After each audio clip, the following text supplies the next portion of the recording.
இரட்டிப்பான நன்மையை தருவேன் என்றிரே, இன்றைக்கே தருவேன் என்று வாக்குரைத்தீரே. இழந்ததை திரும்ப தருவேன் என்று சொன்னீரே, இரட்டிப்பான பங்கையும் தந்திடுவாரே. மத்தேயு 7ஆம் அதிகாரம் அதனுடைய 8வது வசனத்தினுடைய கடைசி பகுதி, தட்டுகிறவனுக்கு திறக்கப்படும்.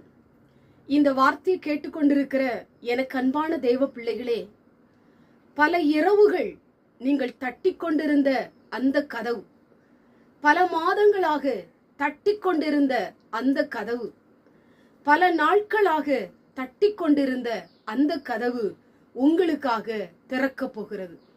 கர்த்தருடைய வார்த்தை சொல்லப்பட்டிருக்கிறது, தட்டுகிறவனுக்கு திறக்கப்படும்.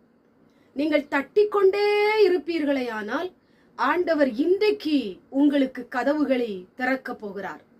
நம்பிக்கையோடு கூட, விசுவாசத்தோடு கூட, எதிர்பார்ப்போடு கூட தேவ சமூகத்திலே காத்திருந்து ஜெபத்திலே நீங்கள் தட்டி கொண்டிருக்கிற ஒவ்வொரு கதவுகளையும் ஆண்டவர் உங்களுக்காக திறக்கப் போகிறார். நீங்கள் தட்டுகிற சத்தத்தை அவர் கேட்கிறார். அவர் சத்தம் கேட்டு கதவை திறக்கிற தகப்பன்.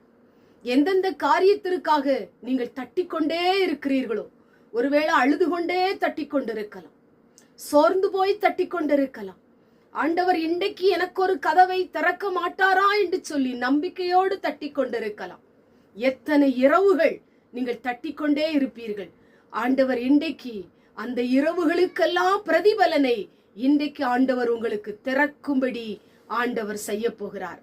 அவருடைய வார்த்தையினால, அவருடைய வல்லமையினால, அவருடைய நாமத்தினால உங்களுக்காக கதவை அவர் திறக்க போகிறார். எனக்கு அன்பான தேவ பிள்ளையே, தட்டி தட்டி சோர்ந்து போனீர்களா? தட்டி தட்டி கவலையோடு கூட இருக்கிறீர்களா? எவ்வளவுதான் கதவை தட்டுவது? யார் எனக்கு திறப்பார்கள்? இன்றைக்கு நம்பிக்கையோடு தட்டுங்க. ஆண்டவர் உங்களுக்கு அற்புதம் செய்ய போகிறார். உங்களுக்காக ஒரு ஆசீர்வாதத்தின் கதவு, ஒரு உயர்வுக்குரிய கதவு, ஒரு மேன்மைக்குரிய கதவு, ஒரு ஆச்சரியத்தின் கதவு, ஒரு அதிசயத்தின் கதவு, நீங்கள் எதிர்பார்த்து கொண்டிருக்கிற கதவை, உங்களுக்கு உரிய கதவை ஆண்டவர் திறக்க போகிறார். நீங்கள் அதை பார்க்க போகிறீர்கள். ஆண்டவர் செய்ய போகிறதை உங்களுக்கு ஆண்டவர் திறக்க போகிறார். அற்புதம் நிச்சயம் உங்களுக்கு நடக்க போகிறது. தட்டுகிறவனுக்கு திறக்கப்படும் என்று வேதம் சொல்லப்பட்டது போல உங்களுக்கு ஆண்டவர் திறப்பார். கண்களை மூடி ஜெபம் பண்ணுவோம். எங்கள் பரிசுத்தம் உள்ள நல்ல பிதாவே, கேட்டதான வசனத்தின் மூலமாய் தட்டுகிறவனுக்கு திறக்கப்படும் என்று வேதம் சொல்லப்பட்டது போல இந்த வார்த்தையை கேட்டுக்கொண்டிருக்கிற நம்முடைய பிள்ளைகள் எத்தனை காரியங்களுக்காக பல இரவுகள் தட்டி கொண்டிருப்பார்கள். ஆண்டவரே, நீர் அவர்களுக்கு இன்றைக்கு கதவை திறக்க போகிற தயவுக்காய் ஸ்தோத்திரம். இந்த வார்த்தையை கேட்டுக்கொண்டிருக்கிற ஒவ்வொருவருக்கும் இன்னைக்கு பல ஆச்சரியமான, அனுகூலமான, ஆசீர்வாதமான கதவுகள் திறக்க போகிற தயவுக்காய் ஸ்தோத்திரம். இயேசுவின் மூலம் ஜெபிக்கிறோம் பிதாவே, ஆமென்.